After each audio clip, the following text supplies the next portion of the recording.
And finally, tonight, a short conversation with two first-time voters. One supported Vice President Biden, the other President Trump. What a time to be new to the electorate. Amna? Thanks, Judy. In the run-up to the election, there were record numbers of young people registering and making plans to vote. An estimated 10 million young people voted. So what was that experience like for first-time voters? And how do young people see the current debate over counting the votes when America is so divided politically? I've got two first-time voters to help me explore all of these issues. Malik Mercier is a college student attending Ithaca College and currently living in Brooklyn. And Rebecca McKinney is a high school senior from Northern Virginia. She's a podcaster for her school's newspaper and a member of her school's debate team. Malik, I want to start with you.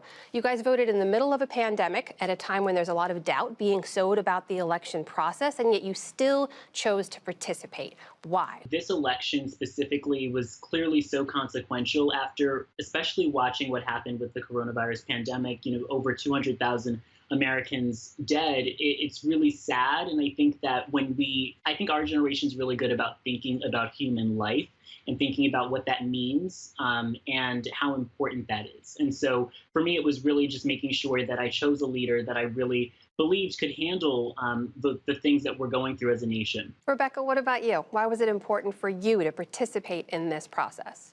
I think it was really special for me to vote for the first time in this election since it's the 100th anniversary of women getting the right to vote, which was just so monumental for me. And I got a little sticker that had a little women's suffrage sticker on it that said I was a first-time voter. And it was really, really awesome just to be able to, have this legacy that for the past 100 years that women have been able to vote, and that for the first time I got to vote on this anniversary was so huge for me.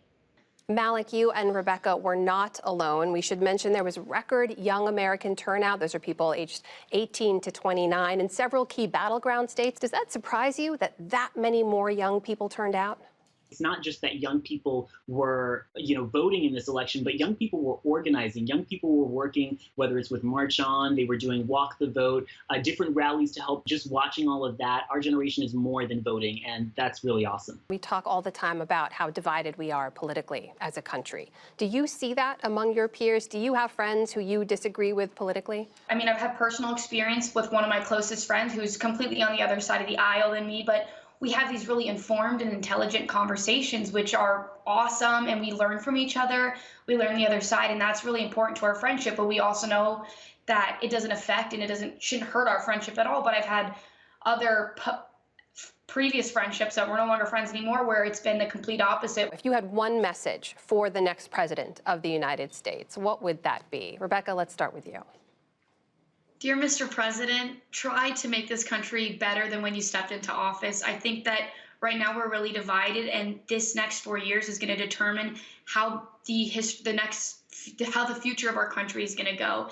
And I just hope that you'll be able to work with the other side and that we're able to make our country better. To the president, I would say I need you to really think about how your policies impact people in their everyday lives. I would also say to know that young people have more access to information than we've ever had, and we are using that. We're aware of what's going on, and we want to work with you. We want to make the world a better place. So please, please help us do that.